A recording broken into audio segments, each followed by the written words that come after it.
ಎಲ್ಲ ಹೇಗಿದ್ರ? ನಾನು ನಿಮ್ಮ ರಕ್ಷಿತಾ ಶ್ವೇತ್. ಇವತ್ತು ನಾವು ಹೋಗ್ತಿರೋದು ಚಿಕ್ಕಮಂಗ್ಳೂರಿಗೆ. So we are so happy.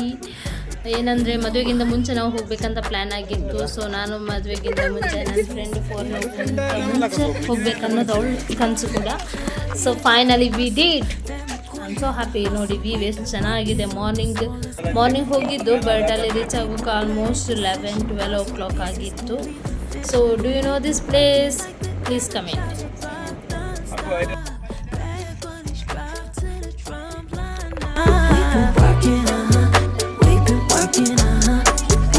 ಪ್ಲೇಸಿಗೆ ಹೋದ್ಮೇಲೆ ವ್ಯೂ ಎಲ್ಲ ನೋಡಿಕೊಂಡು ನೆಕ್ಸ್ಟ್ ನಾವು ಸ್ಟಾರ್ಟ್ ಮಾಡಿದ್ದು ರೀಲ್ಸ್ ಮಾಡಲಿಕ್ಕೆ. ಸೊ ಇದು ಈಗ ಟ್ರೆಂಡ್ ಹಳೇದಾಗಿರ್ಬೋದು, ಬಟ್ ಆ ಟೈಮಲ್ಲಿ ಇದೇ ಟ್ರೆಂಡಲ್ಲಿ ಇತ್ತು.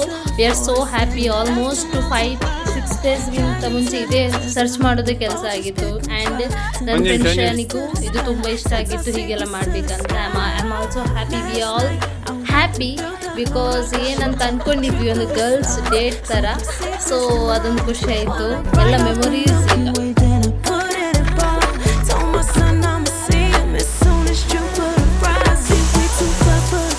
ನೆಕ್ಸ್ಟ್ ಹೋದದ್ದು ಅನ್ಎಕ್ಸ್ಪೆಕ್ಟೆಡ್ಲಿ ವಾಟರ್ ಫಾಲ್ಸಿಗೆ. So excited. ಹೋಗುವಾಗ ಅಂತೂ ಲಾಂಗ್ ಡ್ರೈವು, ಅದು ಜೀಪಲ್ಲಿ ಅವರೇ ಕರ್ಕೊಂಡು ಹೋಗಿದ್ರು. ಆ್ಯಂಡ್ ನೆಕ್ಸ್ಟ್ ಅಲ್ಲಿ ಹೋದ್ಮೇಲೆ ಅಂತೂ ವ್ಯೂ ಸಖತ್ತಾಗಿತ್ತು. ಆ್ಯಂಡ್ ಈವ್ನಿಂಗ್ ಹೊತ್ತು ವೆದರ್ ಕೂಡ ಕೂಲಾಗಿತ್ತು.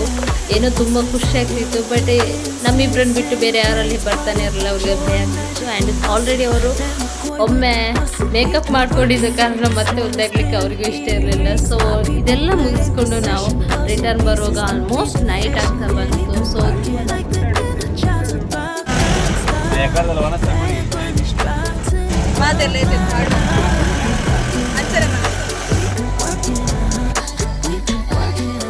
ನಮ್ಮ ಪಾಲಿಗಂತೂ ಇದೊಂದು ಸಣ್ಣ ಟ್ರಿಪ್ ಅಲ್ವೇ ಅಲ್ಲ. ಬಟ್ ಬಿಕಾಸ್ ಇಲ್ಲಿರೋದು ಬರೀ 5 ಜನ ಅಂದರೆ ಇವರನ್ನು ಮತ್ತೆ ಒಂದು ಗುಡಿಸ್ಲಿಕ್ಕೆ ಇನ್ನೆಷ್ಟು ವರ್ಷ ಬೇಕಾಗುತ್ತೋ ನಂಗಂತೂ ಗೊತ್ತಿಲ್ಲ. ಬಟ್ ನಾವು ಕಳೆದಂಥ ಸಮಯ ತುಂಬಾ ಚೆನ್ನಾಗಿತ್ತು. ನಾವು ಅಂದ್ಕೊಂಡು ಹಾಗೆ ರೀಲ್ಸ್ ಮಾಡಿದ್ವಿ, ಫೋಟೋಸ್ ತಗೊಂಡ್ವಿ, 1000 ಸೆಲ್ಫೀಸ್ ತಗೊಂಡ್ವಿ.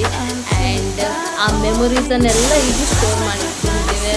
ಆ್ಯಂಡ್ ಪರವಾಗಿಲ್ಲ, ನಾವು ಟ್ರಿಪ್ ಹೋಗೋದಿದ್ದು ಪರವಾಗಿಲ್ಲ, ಬಾಂಡಿಂಗ್ ಇನ್ನೂ ಹಾಗೆ ಇದೆ. This is how we did.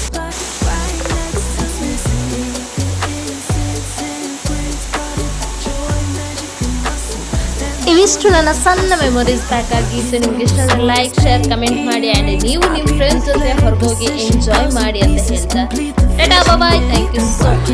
Like ಮಾಡಿ, ಶೇರ್ ಮಾಡಿ.